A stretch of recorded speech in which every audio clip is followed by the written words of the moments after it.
महोदय, इसमें उस शिक्षा को भी सम्मिलित किया जाना चाहिए जो प्रत्येक नागरिक को लोकतांत्रिक व्यवस्था का विवेकपूर्ण सदस्य बना दे।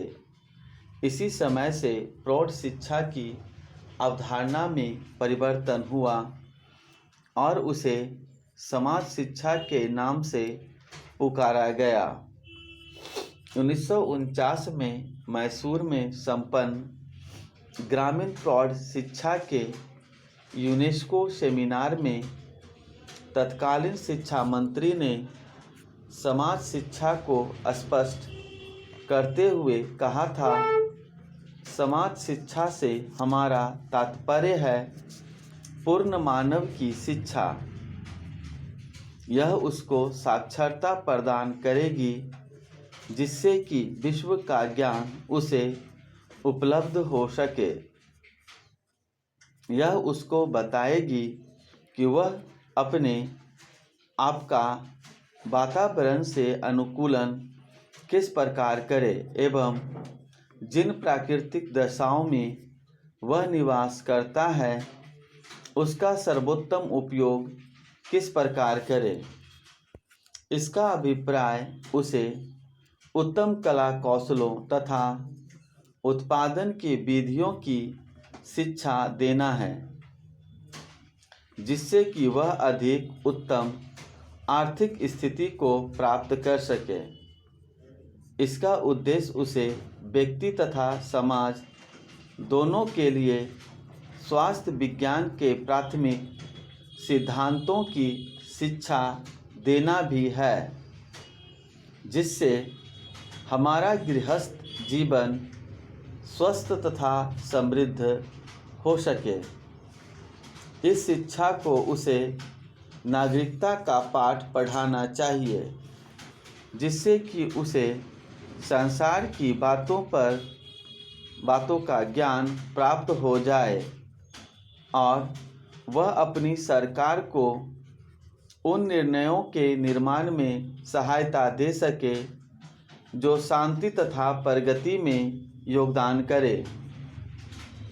प्रोफेसर कबीर ने समाज शिक्षा की परिभाषा देते हुए लिखा है कि समाज शिक्षा को अध्ययन के एक प्रकार के पाठ्यक्रम के रूप में परिभाषित किया जा सकता है जिसका उद्देश्य व्यक्तियों में नागरिकता की चेतना का उदय और उनमें सामाजिक समैक्य की उन्नति करना है।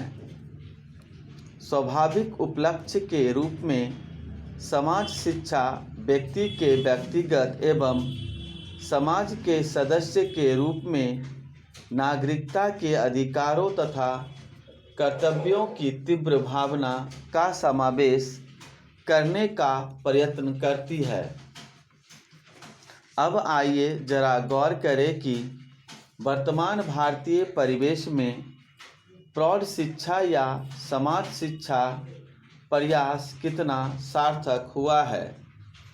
आज से 23 साल पूर्व सन 1978 में साहित्य परिचय प्रौढ़ शिक्षा विशेषांक के अपने एक लेख में डॉक्टर चौबे ने प्रारंभ में ही लिखा है, जब कोई समाज जातिवाद, वर्गवाद, क्षेत्रवाद, गरीबी, बेरोजगारी, बीमारी तथा असमानता से ग्रस्त रहता है तो उसका विकास अवरुद्ध हो जाता है।